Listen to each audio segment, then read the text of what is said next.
नमस्कार प्यारे साथियों, एनसीईआरटी क्लासेस के ऑनलाइन प्लेटफॉर्म पर आपका स्वागत है, अभिनंदन है।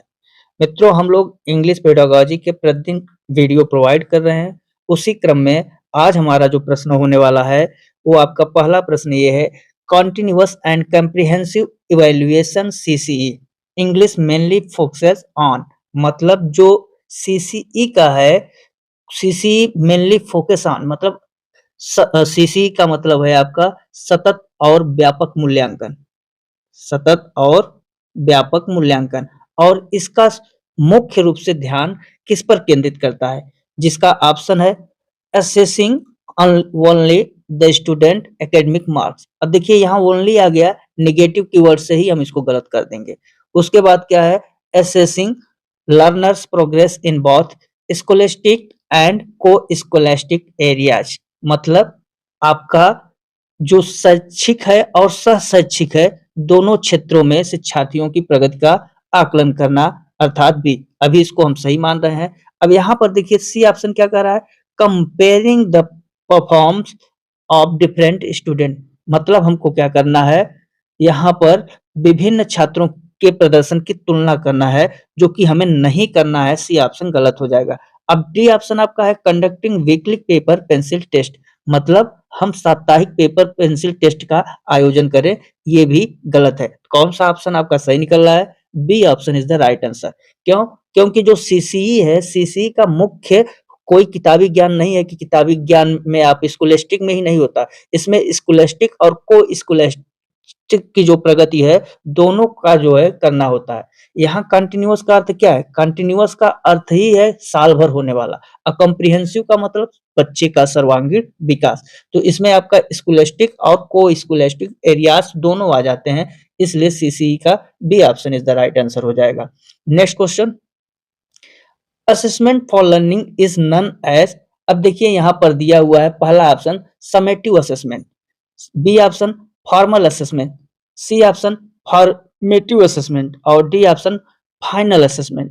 तो समेटिव असेसमेंट का मतलब योगात्मक मूल्यांकन, फॉर्मल असेसमेंट का मतलब आपका औपचारिक, और फॉर्मेटिव का मतलब रचनात्मक, और फाइनल का मतलब असेसमेंट। तो हम कौन सा करेंगे? फॉर्मेटिव असेसमेंट करेंगे। क्योंकि जो फॉर्मेटिव असेसमेंट होता है, वो बच्चे से सवाल पूछता है कि टीचर सुधार कर रहा है, टीचर सुधार करके बच्चों की कमी को दूर कर रहा है कि नहीं कर रहा है। इसी को हम लोग फॉर लर्निंग भी कहते हैं। सीखने के लिए यही होता है, या सुधार के लिए होता है, न कि ग्रेड के लिए होता है। ग्रेड के लिए नहीं होता है, सुधार के लिए होता है। ध्यान दीजिएगा, फॉर लर्नर होता है ये, इसलिए C option is the right answer. Next question, which of the following is an example of a diagnostic test in English language teaching. इसका मतलब क्या कह रहा है? अंग्रेजी भाषा शिक्षण में डायग्नोस्टिक टेस्ट मतलब निदानात्मक परीक्षण का उदाहरण कौन सा है? अब हमें निदानात्मक परीक्षण के बारे में जानना है। आप जानते हैं डायग्नोस्टिक टेस्ट हम लोग उसे कहते हैं, बच्चे की जो समस्या होती है उसको पकड़ना। बच्चे की समस्या मतलब a test conducted at the end of the term to give grades. मतलब कि जो बच्चे में ग्रेड देने के लिए सत्र के अंत में परीक्षा आयोजित कराई जाती है, नहीं, बच्चे की समस्या को पकड़ना ही डायग्नोस्टिक टेस्ट है आपका। A test to identify the specific learning gap of a student. अब यहाँ देखिए गैप के बारे में बोल रहा है, लर्निंग गैप, सीखने की समस्या मतलब छात्र के सीखने की विशिष्ट कमियों को पहचान करने का टेस्ट। बिल्कुल बी ऑप्शन आपका सही है, इसलिए B option is the right answer. क्योंकि हमें बच्चे की क्या पकड़नी है कि बच्चे को भाषा में कहाँ दिक्कत हो रही है, ग्रामर में कहाँ दिक्कत हो रही है, प्रोनाउंसिएशन में कहाँ दिक्कत हो रही है, ग्रामर स्पेलिंग में कहाँ दिक्कत हो रही है, इन सब के बारे में पकड़ना ही क्या कहलाता है? डायग्नोस्टिक टेस्ट, समस्या को पहचान करना। नेक्स्ट क्वेश्चन क्या कर रहा है? नेक्स्ट क्वेश्चन कर रहा है remedial teaching is provided to student after. मतलब कह रहा है उपचारात्मक शिक्षण कब प्रोवाइड किया जाता है, मतलब हम बच्चे को कब देते हैं, तो किसके बाद देते हैं? जब हम लोग डायग्नोस्टिक टेस्ट कर लेते हैं, मतलब बच्चे की समस्या का निदान कर लेते हैं, बच्चे की समस्या को जानकारी कर लेते हैं, उसके बाद उसको दूर करने के लिए रिमीडियल टीचिंग, उपचारात्मक शिक्षण दिया जाता है। अब यहाँ पर देखिए दे रहा है सब, ये ऑप्शन आपका समेटिव असेसमेंट मतलब योगात्मक मूल्यांकन। अब ये आपका समेटिव असेसमेंट थोड़ी है, आपका डायग्नोस्टिक सी ऑप्शन, यहाँ अचीवमेंट टेस्ट दिया है गलत है, आपका सी डायग्नोस्टिक टेस्ट ऑप्शन आपका सही है। बच्चे की समस्या पकड़ी जाए तो उसे दूर करने के लिए, बच्चे का जो गैप है उसे दूर करने के लिए हम लोग क्या करेंगे, रिमीडियल टीचिंग करेंगे। नेक्स्ट क्वेश्चन आपका क्या करा, a teacher uses a rubric to assess students creative writing, a rubric is, मतलब कि यहाँ पर जो है एक शिक्षक क्या कर रहा है, रचनात्मक लेखन के आकलन के लिए रूब्रिक का उपयोग कर रहा है। किसका, रूब्रिक का उपयोग कर रहा है। तो ये रूब्रिक क्या है, तो मित्रों जो रूब्रिक होता है, ये रूब्रिक आपका स्कोरिंग के लिए होता है। स्कोर का जो मानदंड होता है उसको सेट करता है, क्या स्कोर सेट करता है आपका रूब्रिक। ऑप्शन पढ़िए, a set of criteria and standards of scoring, बिल्कुल ए ऑप्शन ही सही है। यह स्कोर का क्या करता है, मानदंड सेट करता है। A list of student names नहीं, टेक्स्ट बुक एक्सरसाइज की बात कर रहा है, ये भी नहीं है, टाइप ऑफ होमवर्क भी नहीं है, ये क्या है, a set of criteria and standard of for scoring, मतलब यह बच्चे के लिए चेकलिस्ट जैसा होता है, गाइड जैसा होता है। इसमें राइटिंग में, स्पेलिंग में कितने नंबर मिलेंगे या हैंड राइटिंग में कितने क्रिएटिविटी के बारे में, इन सब की बात करता है। यह निष्पक्ष होकर नंबर दे पाता है। आपका रूब्रिक क्या है, स्कोर सेट करने का एक मानदंड है। नेक्स्ट क्वेश्चन क्या कह रहा है, the main purpose of assessment in a language classroom is, मतलब आपका जो भाषा भाषा है, भाषा की कक्षा में असेसमेंट का मतलब होता है मूल्यांकन, मूल्यांकन होता है। मूल्यांकन का उद्देश्य क्या है उसके बारे में करा, पर्पज मतलब उद्देश्य। तो the main purpose of assessment in a language classroom is, मतलब भाषा की कक्षा में मूल्यांकन का उद्देश्य क्या है। अब आप ऑप्शन को पढ़िए, यहाँ पर दिया हुआ है पहला option, to measure how much a student has memorised, मतलब आपका कि छात्र में कितना रटा हुआ है, मेजर मापना, छात्र में कितना रटा हुआ मापना है, तो ये आपका गलत है। To give feedback to both the teacher and the learner to improve learning, मतलब ये आप मूल्यांकन किसके लिए करते हैं, इम्प्रूव लर्निंग के लिए करते हैं। टीचर और लर्नर दोनों में कितना इम्प्रूव हो रहा है उसका फीडबैक है आपका क्या, असेसमेंट। कौन सा, B option is the right answer. Feedback इसीलिए होता है कि बच्चे में जैसे डराना हो, फेल करना हो, या टीचर नहीं समझा पा रहा है, गलत पढ़ा रहा है, इन सब के बारे में टीचर और लर्नर मतलब स्टूडेंट दोनों में जो इम्प्रूव लर्निंग है उसके लिए होता है कि आपका असेसमेंट। तो आपका B option is the right answer. अब यहाँ पर दिया है कि बच्चे को पास और फेल, गलत हो जाएगा। यहाँ मेंटेन डिसिप्लिन, अनुशासन, बच्चे में आप अनुशासन को ला ही नहीं सकते, इसलिए आपका डी ऑप्शन भी गलत हो जाएगा। तो कौन सा सही है, B option is the right answer. Next question आपका पोर्टफोलियो से संबंधित है। क्या करा, a portfolio in language assessment is, मतलब कि जो पोर्टफोलियो है वो क्या है, इसमें भाषा मूल्यांकन में। यहाँ पे करा a collection of students work over a period of time, बिल्कुल सही है। इसका मतलब क्या है कि समय की एक अवधि में छात्र का जो वर्क है, काम है, उसका संग्रह। अब दूसरा क्या करा, a log book of teacher daily activities, बिल्कुल गलत। यहाँ a record of school infrastructure, मतलब जो स्कूल का बुनियादी ढांचा है उसका रिकॉर्ड, तो ये भी गलत है। A list of vocabulary words, ये भी गलत है। कौन सा सही है, A option is the right answer. इसमें क्या है कि जो पोर्टफोलियो एक फाइल की तरह होता है, बच्चा इसमें जो साल भर अच्छा कार्य किया होता है, उस जैसे मान लीजिए ड्राइंग किया है या टेस्ट पेपर या निबंध कुछ भी लिखा हुआ है, तो उसकी स्टेप बाय स्टेप प्रोग्रेस लिखी होती है पोर्टफोलियो में। तो ए ऑप्शन आपका सही है। नेक्स्ट क्वेश्चन क्या कर रहा है, which tools is most effective for assessing the speaking skills of learners, मतलब कि जो ऐसा कौन सा टूल, विच टूल कर रहा है, कौन सा उपकरण है जो बोलने कौशल के लिए आकलन में प्रभावी है। अब यहाँ पर देखिए बोलने कौशल की बात कर रही है, स्पीकिंग, इसकी बात स्पीकिंग की हो रही है, तो कौन सा टूल सबसे अच्छा है। अब देखिए यहाँ पर दिया हुआ है मल्टीपल चॉइस क्वेश्चन, ये सही है। उसके बाद दूसरा आपका है dictation, B option. C option ये कह रहा है role play and oral interview, सबसे अच्छा ऑप्शन आपका क्या है, role play and oral interview. इसका मतलब क्या है कि बच्चे को रोल प्ले कराइए, या इंटरव्यू का मतलब मौखिक साक्षात्कार, मौखिक साक्षात्कार बच्चे से कराइए। इसमें क्या होगा कि बच्चे के बोलने का विकास होगा, बोलने कौशल का विकास होगा। आप रोल प्ले का मतलब होता है नाटक, नाटक कराइए या इंटरव्यू कराइए, तो बच्चा धीरे धीरे अच्छे तरीके से स्वाभाविक रूप से आपसे बात कर लेगा। तो कौन सा, C option is the right answer. अब यहाँ इजी राइटिंग में बोलने का तो कोई महत्व ही नहीं है, इसलिए तीनों कट गए, सी ऑप्शन आपका सही हो गया। नेक्स्ट क्वेश्चन, नेक्स्ट कह रहा है summative assessment is basically, summative assessment की बात कर रहा है। समेटिव असेसमेंट क्या है? योगात्मक मूल्यांकन। इसकी क्या आधार है या क्या मूल रूप से क्या है? असेसमेंट एज लर्निंग, बिल्कुल नहीं। मतलब इसमें कह रहा है कि सीखने के रूप में आकलन, तो नहीं, सीखने का आकलन हो सकता है। असेसमेंट ऑफ लर्निंग, बिल्कुल आपका सही है। असेसमेंट फॉर लर्निंग मतलब सीखने के लिए आकलन भी गलत है। कंटिन्यूअस असेसमेंट में आपका क्या आ जाएगा? सीसीई, सतत और व्यापक मूल्यांकन। तो कौन सा? आपका B option is the right answer. Assessment of learning मतलब बच्चे में क्या है? असेसमेंट ऑफ लर्निंग का मतलब क्या हुआ? सीखने का आकलन।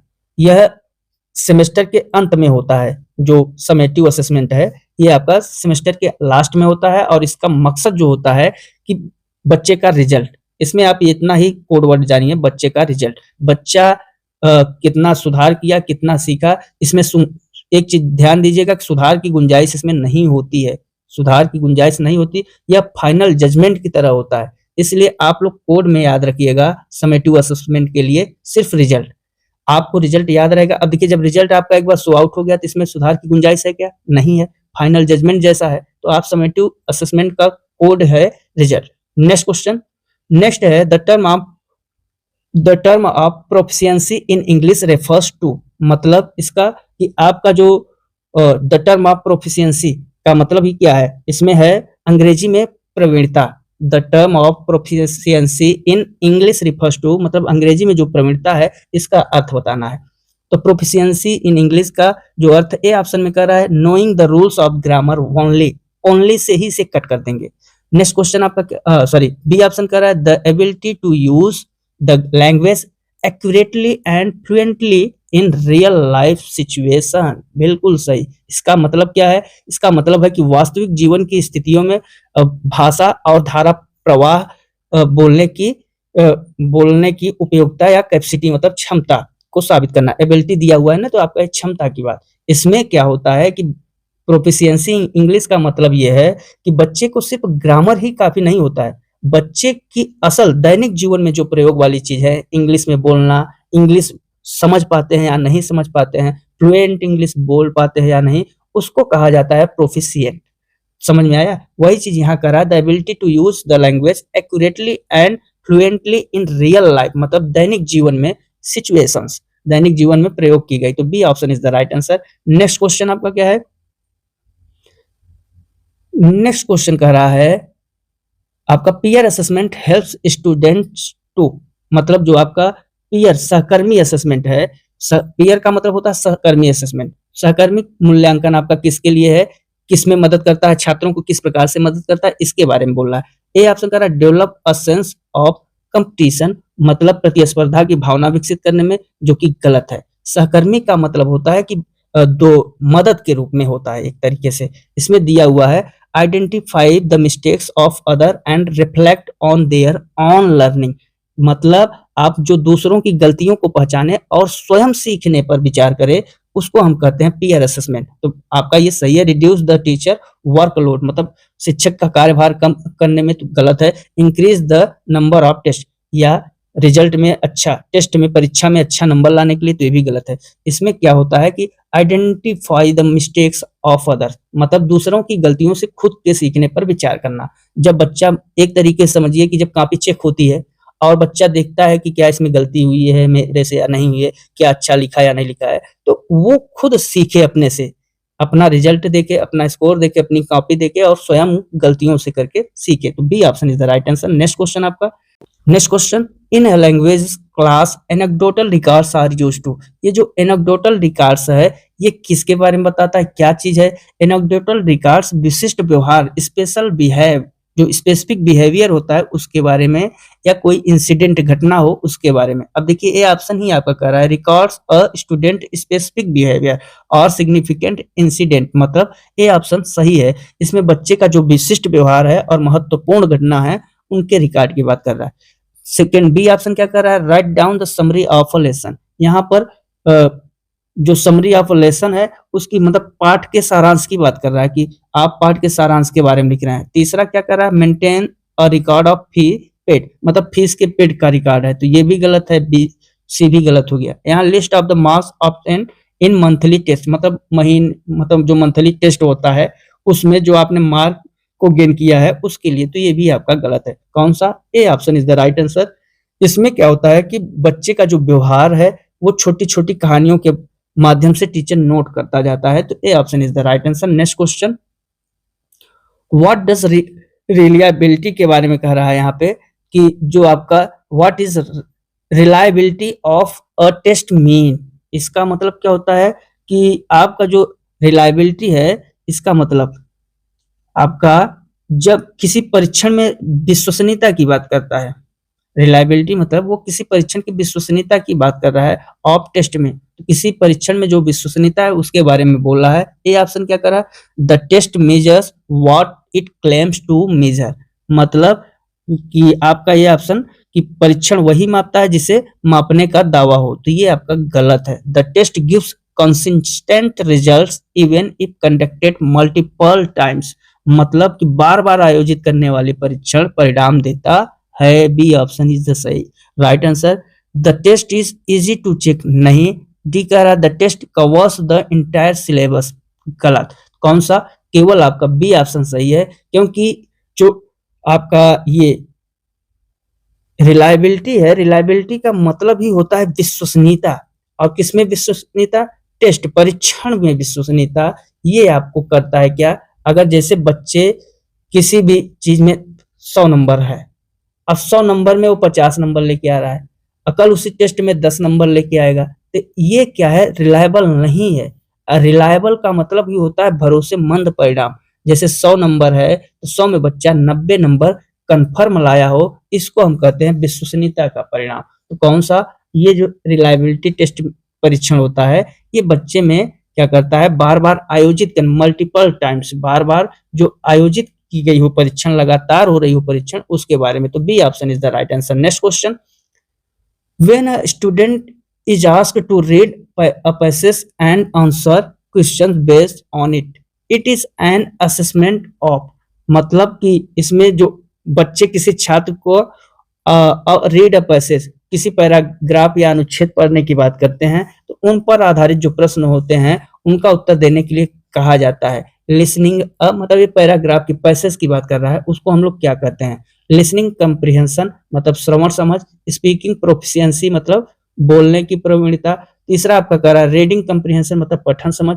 और राइटिंग एक्यूरेसी, मतलब लिखने की सटीकता। तो इसका जो आपका सही उत्तर है आपका, जब आप किसी पैराग्राफ को रीड कर रहे हैं, पढ़ रहे हैं, तो किससे समझ में है? रीडिंग कंप्रिहेंशन, मतलब C option is the right answer. चूंकि आप यहाँ प्रश्न में ही लिखा हुआ है teacher when a student is asked to read a passage, तो यहाँ पर किस पे फोकस किया जा रहा है? पढ़ने पर फोकस किया जा रहा है। जब बच्चा पढ़कर अर्थ को समझ पा रहा है या नहीं पा रहा है उसकी नहीं बात कर रहा है, केवल पढ़ने की बात कर रहा है, तो ये आपका है रीडिंग कंप्रिहेंशन।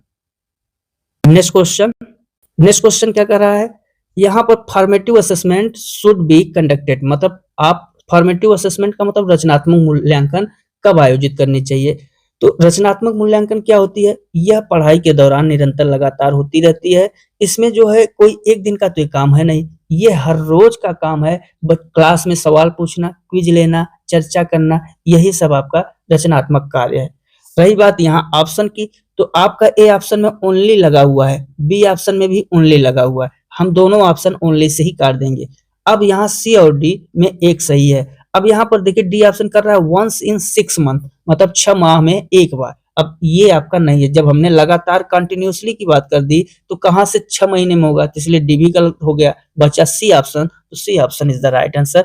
फॉर्मेटिव असेसमेंट जो होता है वह शिक्षण अधिगम प्रक्रिया के दौरान निरंतर चलता रहता है, इसलिए कौन सा आपका C option, continuously throughout the teaching learning process, मतलब C option is the right answer. तो मित्रों ये हमारे प्रश्न जो कि आपकी सीटेट परीक्षा में आए हुए हैं या आने की पूर्ण संभावना रखते हैं, ऐसे प्रश्नों को आप लोग भी विश्लेषण करिए और कमेंट पे अपने स्कोर को जरूर बताइए कि आपका कितना सही गया। साथियों जो नए हैं वो चैनल को सब्सक्राइब जरूर कर लीजिए, और यूपी टेट परीक्षा के लिए अगर हमारा कोर्स ज्वाइन करना चाहते हैं तो नीचे ज्वाइन का बटन है, उसको टिप करिए और ज्वाइन कर लीजिए। तो आज के लिए बस इतना ही, मिलते हैं अगले वीडियो में। तब तक के लिए नमस्कार, जय हिंद, जय भारत, वंदे मातरम।